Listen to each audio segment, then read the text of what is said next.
मुझे देखकर भाग रहा है कायर।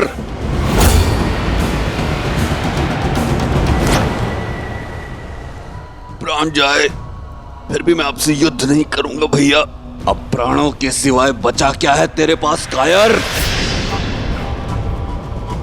अब तो राज्य भी मेरा और रूमा भी। अब मत रोकिएगा महाराज सुग्रीव।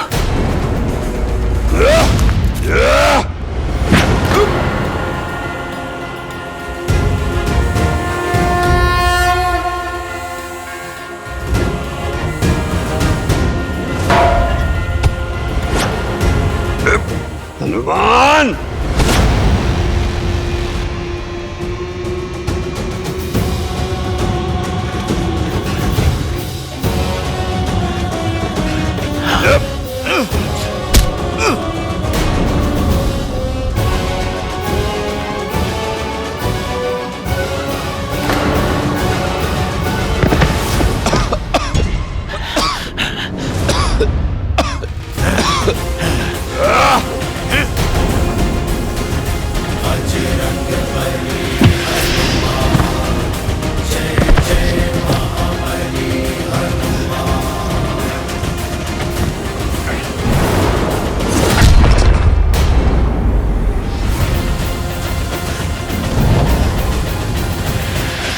महाराज सुग्रीव, बस थोड़ा और निकट ही जाना है। आप ऋषिमुख पर्वत की सीमा तक जाओ।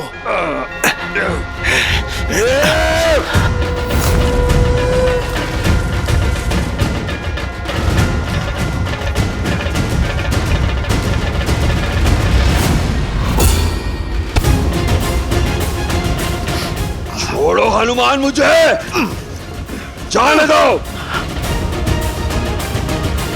महाराज बाली, ऋषिमुख पर्वत के स्पर्श का आनंद नहीं लोगे?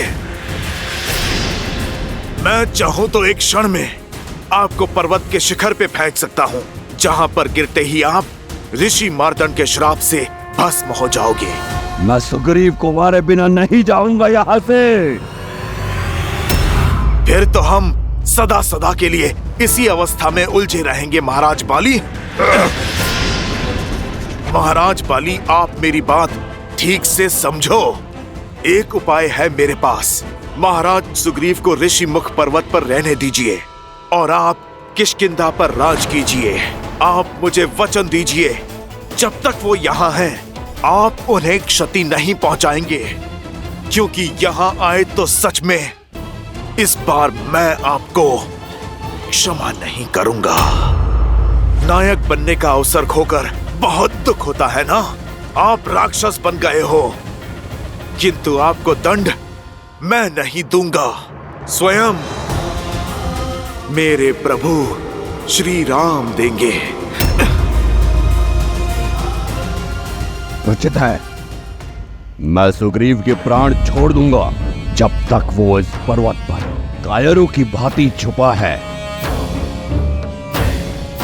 मैं उसका पीछा नहीं करूंगा। अति उत्तम।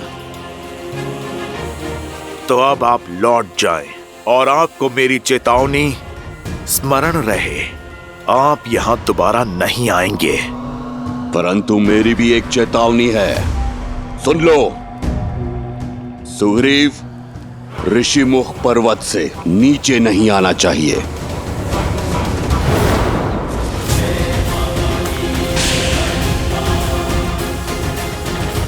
बाली, छल से मेरी शक्ति भी ले लो, तो भी मुझसे युद्ध करने के लिए तुम्हें सीमा को लांघना होगा।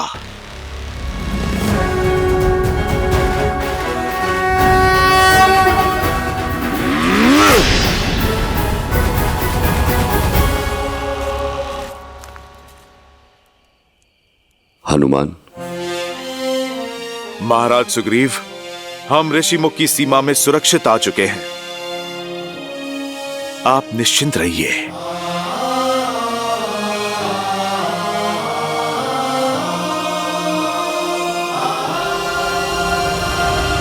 धन्यवाद हनुमान, तुमने जीवन दान दिया है मुझे।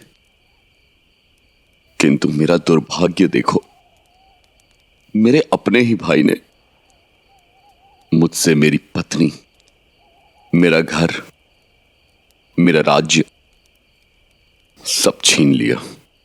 महाराज सुग्रीव, अधर्म का वृक्ष तेजी से पनपता है और उतने ही तेजी से काटा भी जाता है। बाली का नाश अवश्य होगा, क्योंकि धर्म के रक्षक मेरे प्रभु श्री राम आ रहे हैं। जय श्री राम। जय श्री राम।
राक्षस अपना कुमार छोड़ने को तैयार नहीं और श्री राम अपने संकल्प पे अड़े हैं, किंतु मनुष्य जन्म के कारण विष्णु अवतार श्री राम की सीमाएं हैं। मनुष्य जन्म की भी मर्यादाएं हैं। बल और छल में वो इन राक्षसों से कैसे जीत पाएंगे? देवी, श्री राम की सीमाएं केवल मर्यादा तक सीमित हैं। समय और प्रयास की कोई सीमा नहीं है श्री राम के लिए, और इसी कारण इस वनवास काल में श्री राम ने सैकड़ों राक्षसों का संहार किया, कई ऋषियों और ऋषि कन्याओं का उद्धार किया। आयुष्मान भव। इसी तरह धर्म की रक्षा के लिए आगे बढ़ते रहो। नियति तुम्हारे साथ है। और साथ ही ज्ञान भी बटोरते चले गए, और इसी प्रकार धर्म और न्याय के पथ पर चलते हुए कई वर्ष बीत गए, परंतु इतना समय व्यतीत हो जाने के उपरांत भी श्री राम की भेंट ऋषि अगस्त्य से नहीं हुई थी। वो ऋषि अगस्त्य जिनके पास स्वयं श्री राम के प्रारब्ध की कुंजी है, इससे पूर्व की बहुत देर हो जाए। श्री राम का ऋषि अगस्त्य से मिलना अत्यावश्यक है।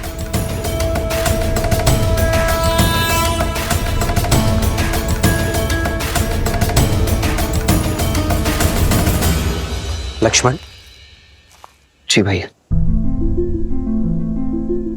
क्या बात है, तुम व्यथित लग रहे हो? इस वन में भटकते हुए लगभग कई वर्ष बीत गए भैया, किंतु अब तक हमें वो वृक्ष नहीं मिला है जो हमें ऋषि अगस्त्य के स्थान तक ले जा सके। कभी कभी तो लगता है कि क्या सत्य में ऐसा कोई वृक्ष है भी, या ये बस एक कथा मात्र है? मधुमक्खी नहीं जानती लक्ष्मण कि जिन पुष्पों से वो रस इकट्ठा कर रही है उसका कण भी संसार में फैला रही है। हम पथिक है लक्ष्मण, और पथिक का कर्तव्य होता है बिना कर्म फल की इच्छा की अपने कर्तव्य पथ पर चलते रहना, बिना आस लगाए निरंतर प्रयास करते रहना। और फिर क्या पता, जिसे हम निरंतर खोज रहे हैं वो हमारे नेत्रों के सामने हो, बस हम उसे देख ना पा रहे हो।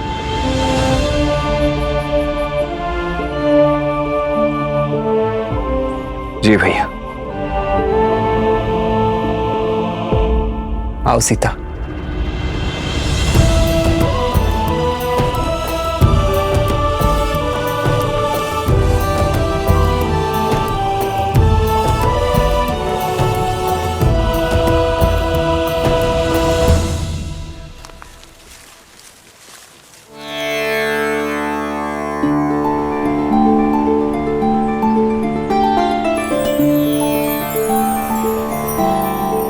संध्या काल होने को है।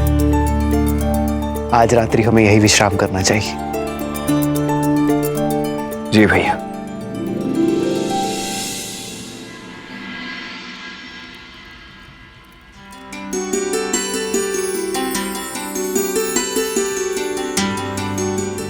सीते,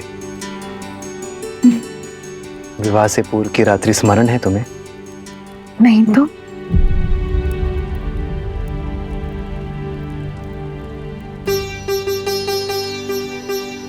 स्मरण उसे किया जाता है जिसे बुलाया जा सके, और मैं तो आज भी उसी क्षण में हूँ, उसे जी रही हूँ।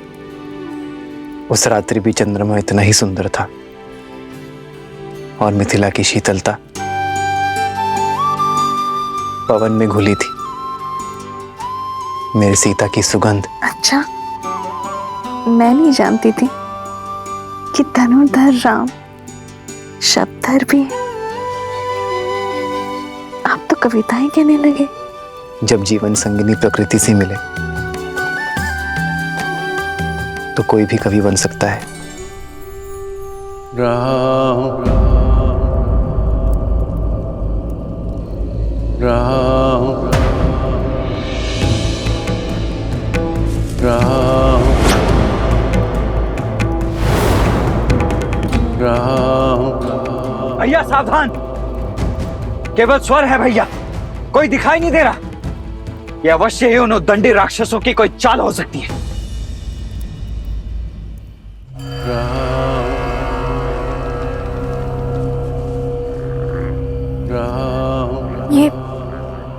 ये कैसी ध्वनि आ रहा है? जो भी है, शुभ तो नहीं है भाभी। ऐसा प्रतीत हो रहा है जैसे ये संपूर्ण वन वेदना के सागर में डूबा हुआ है। राम राम। स्वर वहां से आ रही है। सावधान भैया, ये किसी असुर का छल भी हो सकता है।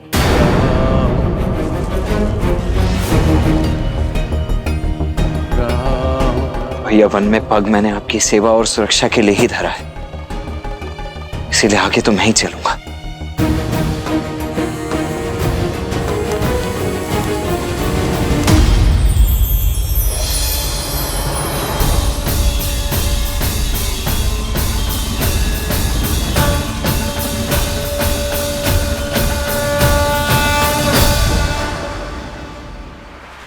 देखा भैया, मैंने कहा था ना ये एक माया जाल है। हमें यहां से चलना चाहिए भैया।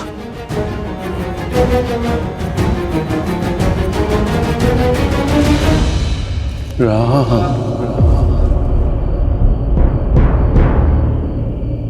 राम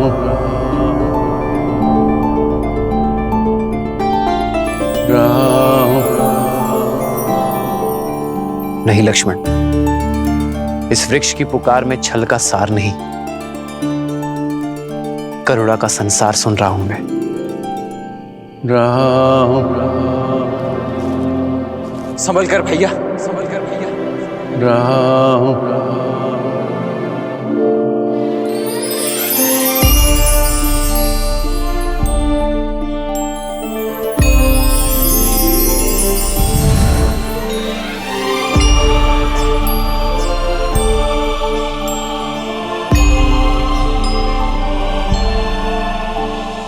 भैया, लगता है हमारी खोज संपन्न हुई। अगस्त्य ऋषि का पता बताने वाला वृक्ष यही है।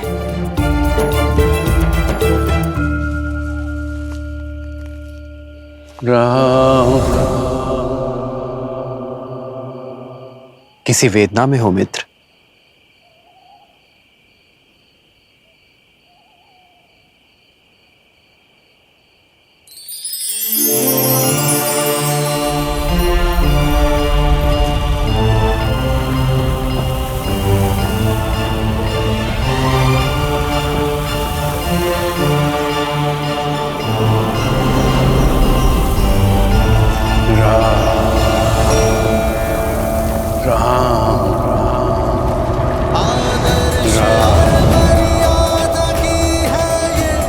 राम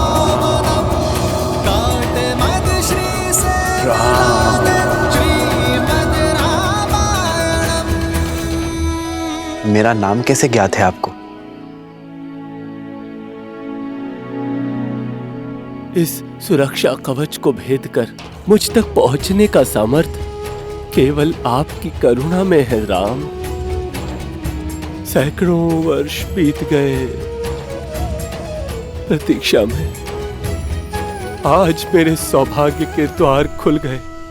प्रणाम। आपके शब्दों में ज्ञान का आधार दिख रहा है। कौन है आप? मैं सुतीक्ष्ण, ऋषि अगस्त्य का शिष्य हूं। महर्षि अगस्त्य के शिष्य?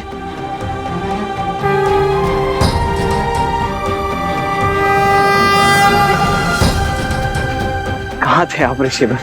यदि आप थोड़ा पहले मिल जाते तो आपके और हमारे कई वर्ष बच जाते। आपको ज्ञात नहीं है कि ऋषि अगस्त्य को हमने कहां कहां नहीं ढूंढा है। अब तो ऐसा प्रतीत होता है जैसे हमारा जीवन सफल हो गया। अब शीघ्रता कीजिए, बताइए कि आपके गुरुदेव ऋषि अगस्त्य हैं कहां? वर्षों में ही थक गए। ऋषि अगस्त्य और मैं तो सदा सर्वदा से श्री राम की प्रतीक्षा कर रहे हैं।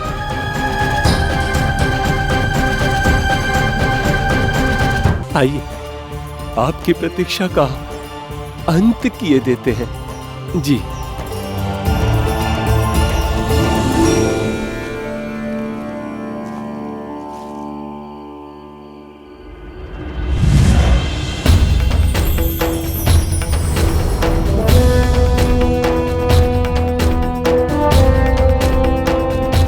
आइए राम, इस ओर राम।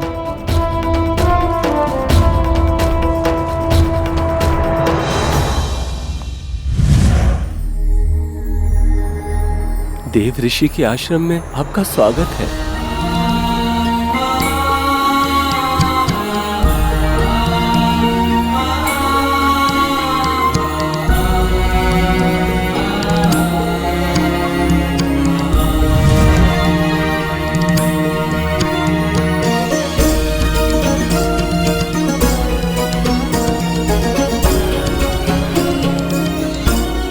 कितना सुंदर वातावरण है ना। परंतु ऋषि अगस्त्य हैं कहाँ?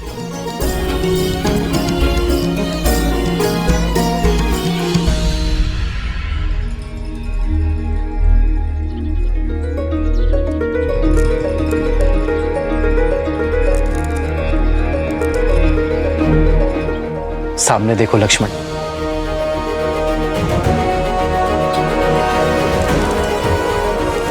ब्रह्मदेव के मानस पुत्र, सप्तऋषियों में से एक, देवताओं की सहायता के लिए समुद्र पी जाने वाले, कावेरी नदी को धरा पर लाने वाले, महासामर्थ्य होने पर भी करुणा भाव रखने वाले महर्षि अगस्त्य।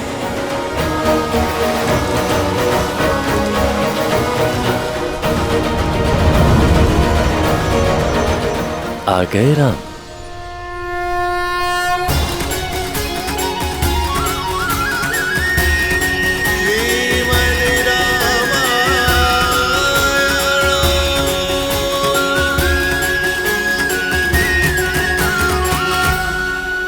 हाँ महर्षि,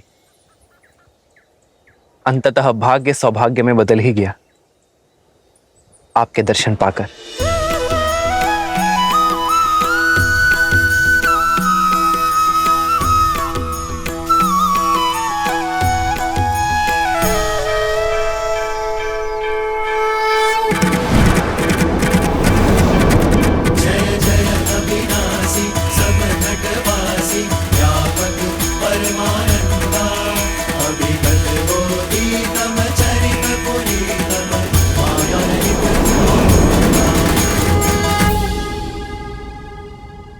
श्री राम श्री राम श्री राम श्री राम श्री राम श्री राम श्री राम श्री राम। यशस्वी भव। मन कहता है वर्षों की प्रतीक्षा की सुखद अंत और मेरे श्री राम सदा के लिए यहीं रुक जाएं। पर मैं जानता हूं आपका उद्देश्य बहुत बड़ा है और उद्देश्य पूर्ण करने के लिए समय सीमित है। परीक्षा की घड़ी समीप है और आगे का मार्ग अत्यंत कठिन है। हर दिन धैर्य और बल क्षीण होता जाएगा। इसीलिए तो हम आपके पास आए महर्षि। मार्ग चाहे जितना कठिन हो, गुरु का मार्गदर्शन उसे सरल बना ही देता है। तुमने ठीक कहा राम, किंतु एक सत्य और है।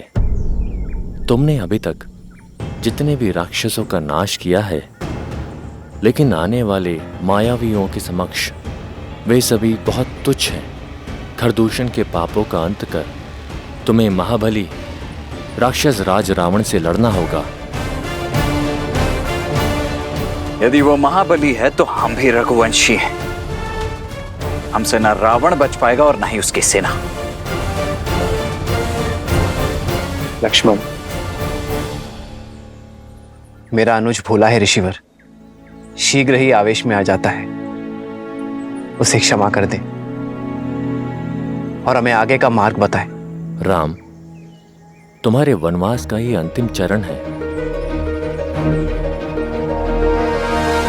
जैसे भोर के निकट आने से रात की कालिमा और लंबी होती चली जाती है, आगे आने वाले संकटों में तुम्हारी सहायता के लिए मेरे पास कुछ है।